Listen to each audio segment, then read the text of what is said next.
Tempo comum, quinta semana, sexta-feira. Tema 41. Fez tudo bem. Pontos a meditar. 1. Jesus, nosso modelo, realizou seu trabalho em Nazaré com perfeição humana. 2. Laboriosidade, competência profissional. 3. Terminar o trabalho com perfeição. As coisas pequenas na tarefa profissional. Pelo sinal da Santa Cruz, livrai-nos Deus, nosso Senhor, dos nossos inimigos. Em nome do Pai, do Filho e do Espírito Santo. Amém. Meu Senhor e meu Deus, creio firmemente que estás aqui, que me vês, que me ouves. Adoro-te com profunda reverência.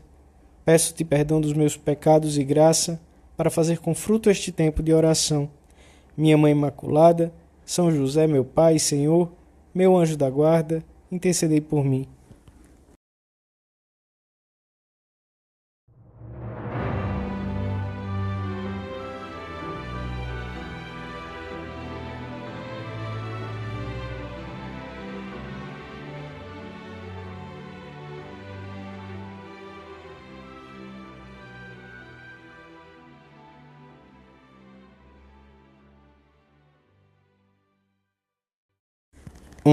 Os evangelhos recolhem frequentemente os sentimentos e as palavras de admiração que o Senhor provocou nos seus anos aqui na terra.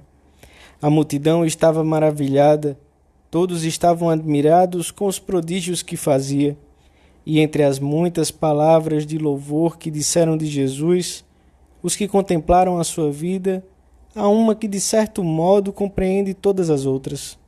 Refiro-me à exclamação prenhe de acentos de assombro e de entusiasmo que a multidão repetia espontaneamente ao presenciar atônita os seus milagres.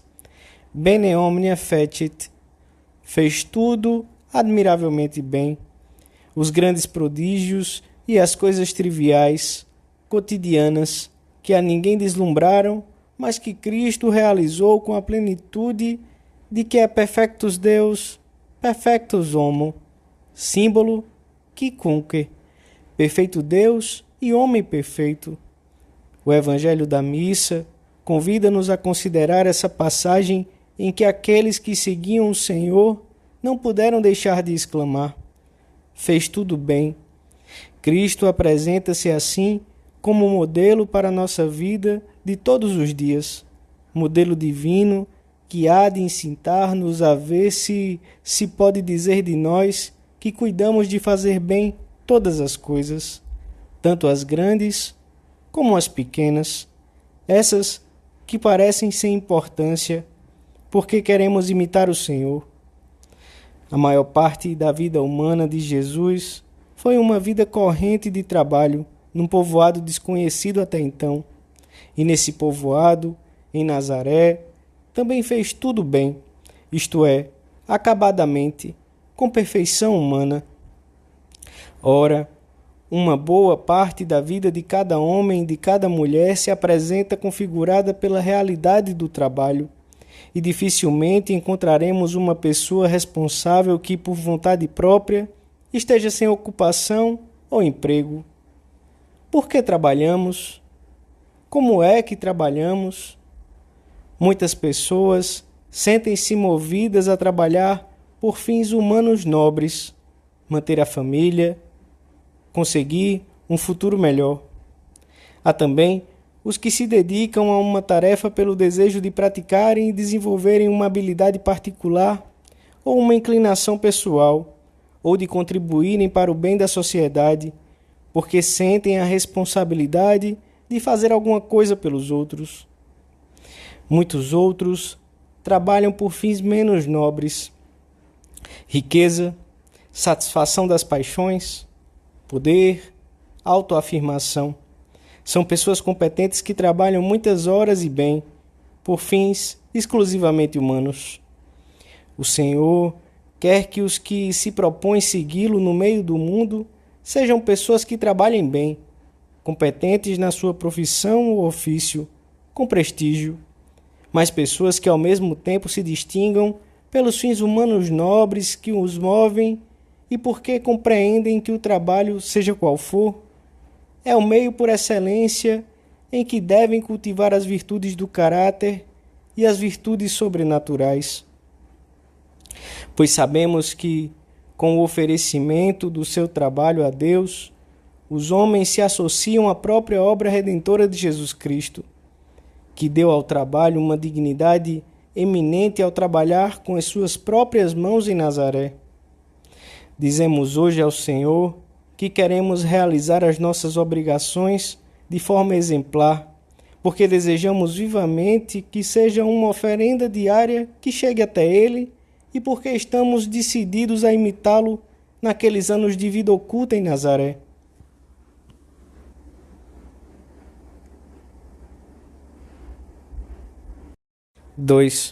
Quando Jesus procurou aqueles que o haviam de seguir, fê-lo entre homens acostumados ao trabalho.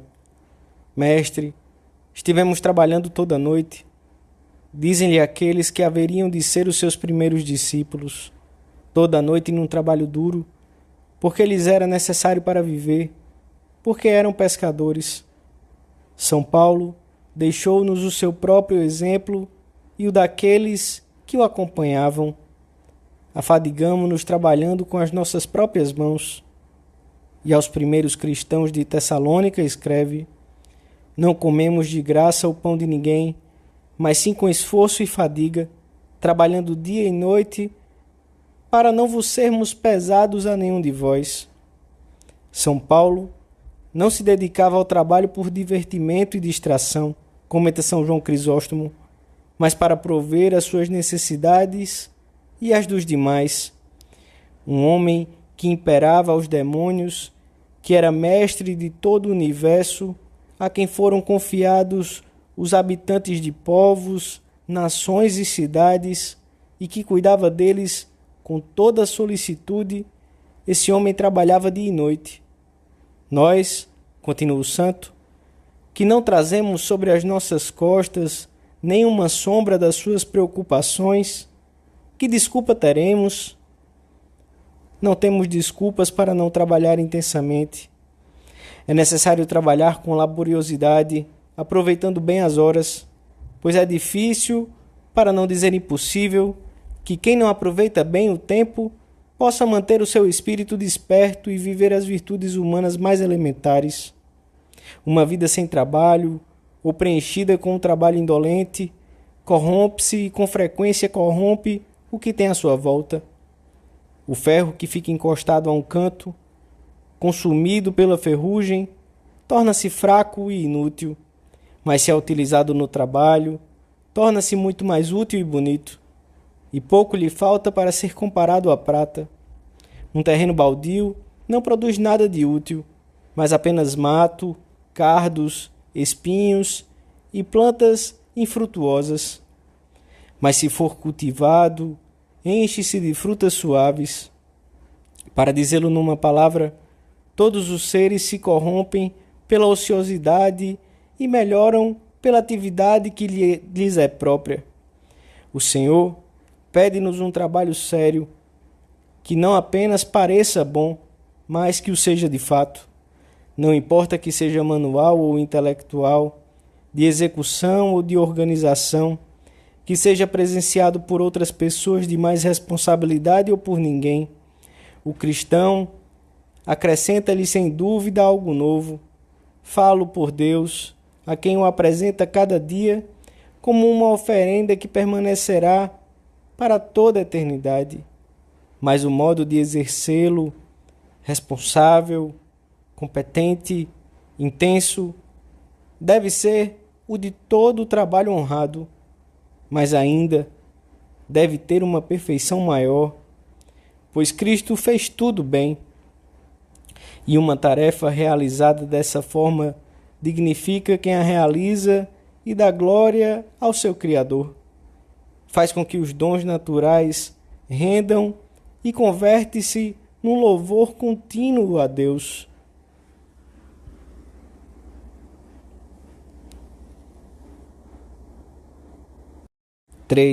O cristão descobre no trabalho novas riquezas, pois todos os caminhos da terra podem ser ocasião de um encontro com Cristo.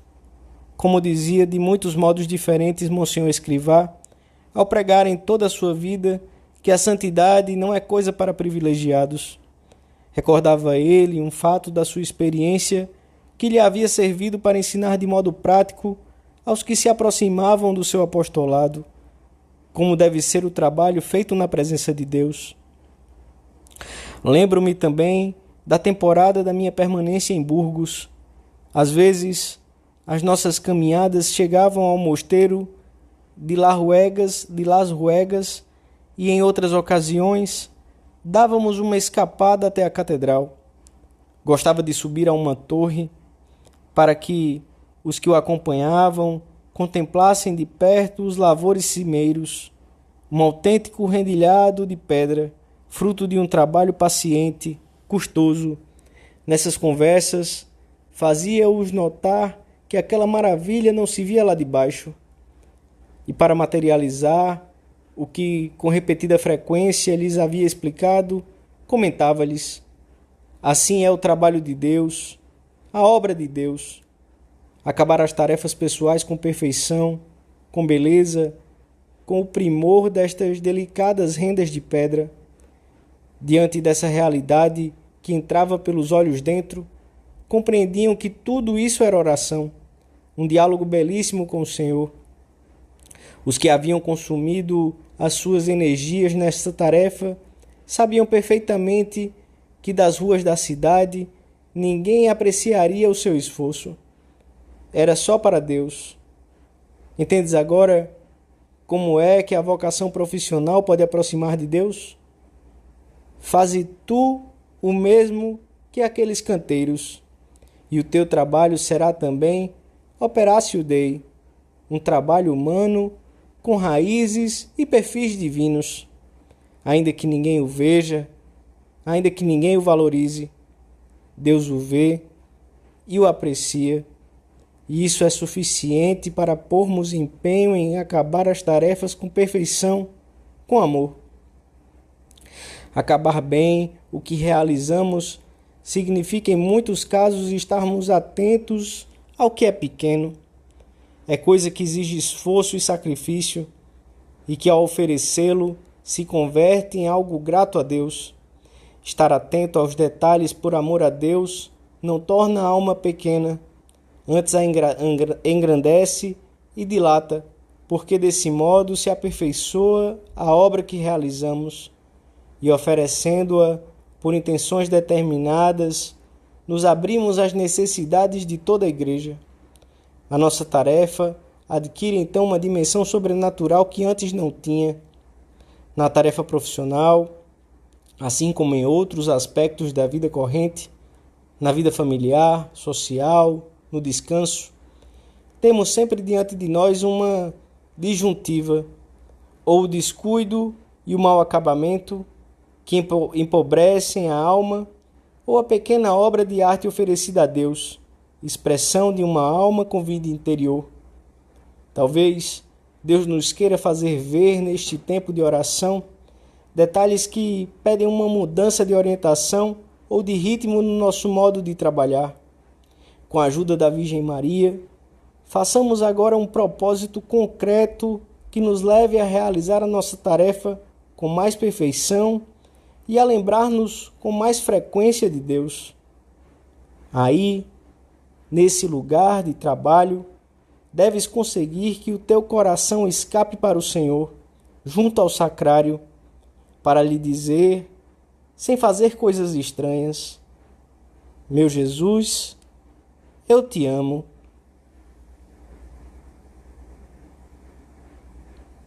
Dou-te graças, meu Deus, pelos bons propósitos, afetos e inspirações que me comunicaste nesta meditação.